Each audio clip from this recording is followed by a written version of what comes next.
Om Sai Ram to all lovely devotees of Shirdi Sai Baba. Welcome to my channel Science Wheel. I am Hital here. बाबा के श्री चरणों में शत शत नमन करते हुए आज की वीडियो की शुरुआत करते हैं. And thank you so much to all for subscribing my channel. Thank you, love you. Om Sai Ram. आज एक बहुत इंटरेस्टिंग बात करती हूँ मैं आपसे, और वो आज ही की लीला है और साईं सच्चरित्र में जो एक अध्याय है उसके बारे में है. मतलब उसमें जो है उससे एग्जैक्ट अपोजिट हुआ मेरे साथ. ओके, लेकिन फिर भी लीला तो लीला है. बाबा तो जैसे हमेशा करता ही है कुछ ना कुछ अपने भक्तों के साथ स्पेशल. तो जैसा हमारा थॉट होता है उसके अकॉर्डिंग वो हमें रिस्पॉन्स देते हैं. तो मैं बताती हूँ आपको डिटेल में क्या है. जैसे पोथी में 35वें अध्याय में ये मेंशन है, निर्बीज द्राक्ष वाला जो अध्याय है, ओके, उसके बारे में है. तो हम पोथी पढ़ते हैं, आप लोगों ने भी पढ़ी होगी तो पता ही होगा कि उसमें एक स्टोरी है एक भक्त के बारे में जो उसको मन में शंका थी ये बात की कि अगर बाबा सच्चे संत होंगे तो द्राक्ष जो है, ग्रेप्स जिसको बोलते हैं, वो बिना बीज की कर देंगे. ऐसे उसका माइंड में एक थॉट था और उसके अकॉर्डिंग बाबा ने उसको जो ग्रेप्स दी, ऐसे ठीक है, उसी ग्रेप्स को निर्बीज बना दिया. मतलब उसमें से बीज सारे गायब कर दिए और बाकी सारे भक्तों को उसी बंच में, उसी ग्रेप के बंच में से दी थी. तो बाकी सारे भक्तों के पास उसमें द्राक्ष जो थी उसमें बीज थे. अब ये एक अध्याय है, राइट, हम सब पढ़ते हैं तो इसके बारे में डिटेल तो हमें पता ही है पूरी क्या है. तो मैं जस्ट शॉर्ट में बताती हूँ आपको अध्याय के बारे में, वरना जब आप पोथी पढ़ो तो उसमें ये अध्याय जब पढ़ोगे तो आप पूरा पढ़ लीजिएगा, आपको समझ में आ जाएगा क्या है. सो एग्जैक्ट इसके ऑपोजिट थॉट मेरे दिमाग में आया जब मैं पढ़ रही थी ये अध्याय. तो मुझे ऐसा लगा कि बाबा, मतलब मेरा ये कन्वर्सेशन था अध्याय पढ़ते पढ़ते. ओके, तो मैंने ऐसे ही मंदिर के पास बैठे बैठे पारायण कर रही थी. तो मैंने ऐसे ही बाबा को बोला कि बाबा, आज तक मैंने तो कभी ये बीज वाली द्राक्ष नहीं खाई. ठीक है, कभी भी नहीं इतने सालों में. मतलब आज तक मैंने देखी, इनफैक्ट खाई ना तो बहुत दूर देखा तक नहीं है कि द्राक्ष में बीज कैसे होते हैं. ओके, और या फिर द्राक्ष के बीज कैसे होते हैं, कभी पता ही नहीं था. तो अभी देखिए, इतने टाइम से मैं पारायण कर रही हूँ तो ये अध्याय कितनी बार आया होगा पढ़ने में, है ना. लेकिन कभी वो थॉट उस टाइम पे नहीं आया और इसी टाइम पे आया, क्योंकि बाबा हमेशा डिवाइन टाइम की ही वेट करते हैं, राइट. कोई पर्टिकुलर टाइम होता है जब उनको हमें कुछ सिखाना होता है, तभी साईं सच्चरित्र से वो पर्टिकुलर चैप्टर या पर्टिकुलर लाइन्स हमारे दिमाग में स्पार्क कर दिए. तब तक नहीं करती है, तब तक आप रैंडमली जैसे पोथी पढ़ते हो पूर्ण भाव से वैसे पढ़ते जाते हो. ओके, तो ये इस बार मेरे दिमाग में ये थॉट आया था कि कैसे होती होगी ये बीज वाली द्राक्ष, क्या है, कैसी होती होगी. ओके, एंड फिर मैं वो दिमाग से निकल गया मेरे, जस्ट एक क्वेश्चन ये थॉट था और फिर निकल गया. ओके, और फिर मैं अपने पोथी में रूटीन जिस तरह से आगे कंटिन्यू था वो मैं करने लगी. अब देखिए बाबा ने कैसे लीला की. उसके कुछ टाइम के बाद, मतलब ये बात तो खैर श्रावण महीने की है, रक्षाबंधन के बाद मेरी भाई भाभी आए थे मेरे घर पे संडे को, क्योंकि वो दोनों डॉक्टर हैं. तो उन लोगों को रक्षाबंधन के लिए सिर्फ एक दिन की ही छुट्टी थी, सेम डे की. तो यहाँ तक आना और फिर ये सब उनको मैनेज नहीं हो पा रहा था. तो वो लोग वीकेंड को आए शिरडी, और खैर आए थे वो लोग बाबा के दर्शन के लिए, लेकिन शिरडी बाबा के दर्शन करके फिर मुझे मिलके फिर वो लोग रिटर्न गए थे. तो उसी बहाने राखी भी मैंने बांध ली उन लोगों को.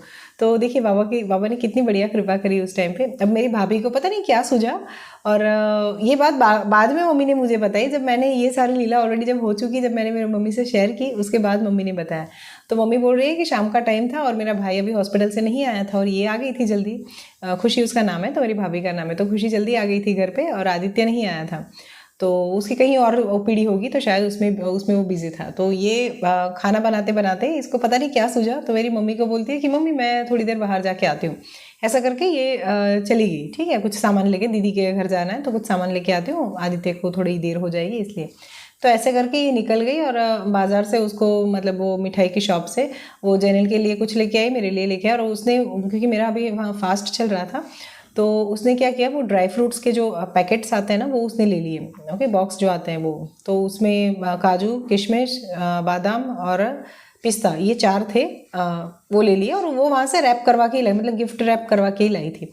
तो घर पे आना, फिर घर पे वो मेरे, मतलब मम्मी ने पूछा तो क्योंकि मम्मी को भी पता नहीं था, उसने बस ऐसे बोल दिया कि मम्मा ड्राई फ्रूट्स है, और ऑब्वियसली वैसे ही था, वो ड्राई फ्रूट्स से लाई थी. तो ऐसे ही बोल दिया, जस्ट पैक कर गिफ्ट पैक करके वो लेके आई थी. अब जब वो यहाँ पे आई और यहाँ से मतलब वो मेरे घर पे आना, मैंने उसको राखी मतलब उन लोगों को राखी बांधी, उनसे वो सब गिफ्ट वगैरह सब देना, वो सब रिचुअल बाकी का जो था वो सब कंप्लीट हुआ। और दूसरे तीसरे दिन जब मैं अध्याय पढ़ रही थी और मेरे दिमाग में ये थॉट आया, अब उस टाइम ये था कि बाई चांस मेरे पास कुछ खाने के लिए था नहीं, मतलब मेरा फास्ट था ना, तो ये था कि मुझे कुछ खाना था, तो बाकी फराड़ी चिवड़ा ऐसा कुछ मुझे मिला नहीं, तो मैंने सोचा चलो ये खा लेते हैं। मतलब ड्राई फ्रूट्स देखा तो अंदर पड़े थे, तो फ्रिज में रखे थे मैंने, तो मैंने सोचा चलो ये खा लेते हैं। तो मैंने जैसे ही काजू, और मैं हमेशा काजू के साथ किशमिश खाती हूँ, मैं कभी काजू प्लेन नहीं खाती, वरना मुझे ना घी जैसी उसकी फ्रेगरेंस जो होती है ना, वो घी जैसी लगती है मुझे, तो मैं प्लेन काजू नहीं खा सकती। मुझे ऐसा लगता है जैसे उसमें बहुत ऑयल होता है, खैर नेचुरली तो, लेकिन मुझे उसका जो टेस्ट और उसका जब एंगल्फ कर लेते हैं उसके बाद की फीलिंग ऐसी आती है जैसे उसमें घी हो, और जैसे घी पूरे मुंह में चिपक जाता है, इस टाइप ऐसा है मेरा माइंड। तो मुझे ऐसी ऐसी ये आती है, तो मैं कभी काजू प्लेन नहीं खाती, मैं काजू के साथ हमेशा किशमिश खाती ही हूँ।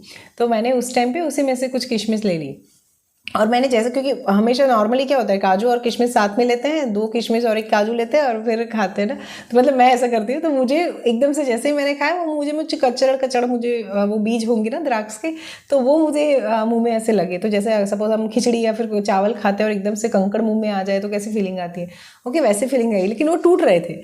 तो मुझे पहले लगा कि ये क्या है मतलब अंदर, फिर मैं फिर निकाला नहीं, मैं वो निगल गई।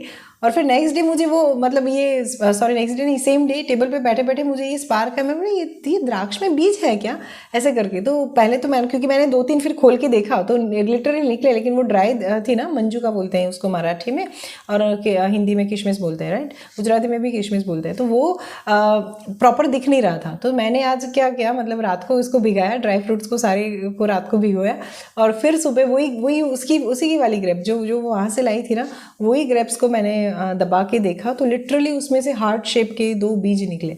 ठीक है, तो मैं इतना आई वॉज कम्प्लीटली शॉक्ड कि अरे मैंने अभी कुछ दिन पहले तो पापा को बोला था कि बाबा ये ना क्या बोलते हैं द्राक्ष जो है उसमें बीज कैसे होते हैं, कभी टेस्ट नहीं किया, मतलब कभी देखे ही नहीं, मैंने तो नहीं देखे थे। तो मैंने यही कन्वर्सेशन बाबा से किया कि बाबा कभी देखे नहीं थे, तो बाबा ने मुझे ऐसी द्राक्ष भिजवाई जिसमें बीज थे, और हालांकि वही कंपनी की और सेम शॉप से मेरे घर पे भी ड्राई फ्रूट्स आते हैं, उसमें तो आज तक कभी नहीं निकला ऐसा। ठीक है, उसमें किसी में बीज नहीं है, वो जो पैकेट घर के लिए आया था उसमें नहीं है, और इस वाले में जो मेरे पास आया वो है। तो सोचिए कि बाबा कैसे प्लान करते हैं, मतलब उनको पता था कि शायद मेरा ये थॉट आने वाला है, या फिर ऐसा बोलते हैं ना जैसे भगवान के सामने तो भूत भविष्य वर्तमान, साईं सच्चरित्र में ये स्टेटमेंट है कि बाबा ने सामने भूत भविष्य वर्तमान हस्त कमलावत खड़े हुए होते हैं, मतलब भगवान के सामने ये सारे भूत भविष्य और वर्तमान जो है वो हाथ ऐसे बांध के, अपने हाथ बांध के खड़े हुए होते हैं, राइट। तो ये जैसे इसका भी प्रूफ मिल गया इस तरह से, ये लीला से।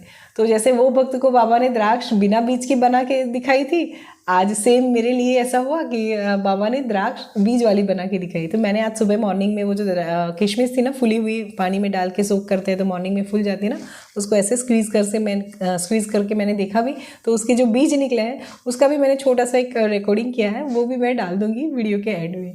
या तो आप देखिए ऐसे है बाबा, हर चीज़ का रिस्पॉन्स करते हैं, चाहे वो कितनी बड़ी चीज़ हो या फिर कितनी छोटी चीज़ हो, है ना। एक बार हमारा कनेक्शन बैठ जाता है ना ईश्वर के साथ, फिर उसका कोई मतलब नहीं रहता कि बड़ी चीज़ है छोटी चीज़ है, फिर लीला सिर्फ लीला होती है। ओके, और अद्भुत लीला है ये, मुझे इतना अच्छा लगा ये लीला सुन के, और मतलब इसका पर्सनल एक्सपीरियंस करके मेरे लिए बहुत ही बड़ी बात है।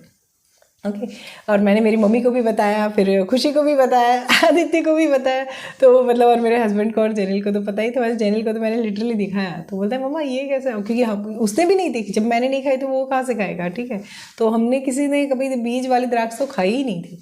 ठीक है, और पहली बार ऐसे द्राक्ष में इस तरह से बीज देखे। तो ये है बाबा की लीला। शिरडी में बाबा रहते, शिरडी में जब बाबा थे उस टाइम पे बाबा ने एक भक्त के लिए द्राक्ष को निर्बीज बना के दिखाई। ठीक है, आज मेरे पास करंटली अभी फ़िलहाल इस टाइम पे, ठीक है, इस एरा में बाबा ने after 100 years of his departure बाबा ने दिखाया, जो सच्चरित्र में बोलते हैं ना कि मैं हूँ। ठीक है, मैं शरीर छोड़ के चला जाऊँ तो ये मत सोचना कि मैं नहीं हूँ, मैं रिस्पॉन्स करूँगा। वो हमें हमारे भाव के हिसाब से बाबा हमेशा रिस्पॉन्स करते हैं। तो उसका एक बहुत ही बेस्ट और जीता जागता एग्जाम्पल है ये। तो मैं वो वीडियो क्लिप भी डाल दूंगी, आप ज़रूर देखिएगा इसको। और ऐसी जो छोटी छोटी लीलाएं होती हैं, मतलब मेरे साथ तो मैं बोलती हूँ ना रोज़ जैसे लीला होती है, और मैं ये सारी चीज़ों को ना नोटिस करती हूँ। मैं कभी टेक इट फॉर ग्रांटेड नहीं लेती हूँ कि हाँ ठीक है ये थॉट था और चला गया, ऐसे नहीं। ठीक है। तो मैं हमेशा उसको ऐसे बोलते हैं ना कि उसका सिग्निफिकेंस जो है उसको हमेशा हाईलाइट करती हूँ। पहले ये था कि पहले सिर्फ मैं मेरे ग्रुप में और फिर या फिर मेरे पेरेंट्स के साथ हमारा फैमिली ग्रुप में ही करती थी। अब जैसे बाबा ने बोल दिया जब से open your self for Mankind, तो फिर मैं इसीलिए मैं यूट्यूब पे आ गई। और फिर अब यूट्यूब पे जो भी कनेक्शन में अब मेरे होते हैं या फिर जो भी मेरी चैनल को सब्सक्राइब करते हैं वो सारे भी अब मेरी फैमिली है। ठीक है, वो सारे भी साईं डिवोटीज़ हैं। तो उन्हीं के लिए ऐसी छोटी छोटी लीलाएँ जो मेरी लाइफ में होती है वो मैं शेयर करती जाऊंगी। और इसी तरह से हम सब बाबा के ब्लेसिंग्स पाएंगे और इसी तरह से एक दूसरे का हाथ पकड़ पकड़ के भक्ति के मार्ग पे अग्रसर होंगे। ठीक है, ताकि बाबा ऐसे ही कृपा हम सब पे बनाए रखें। So this is from my side today. मैं मिलती हूँ आपको अपनी नेक्स्ट वीडियो में। तब तक खुद की भक्ति को इतना बढ़ाइए कि बाबा हर पल हर क्षण हर चीज़ का आपको रिस्पॉन्स दे। Thank you so much, love you all, Om Sai Ram, bye.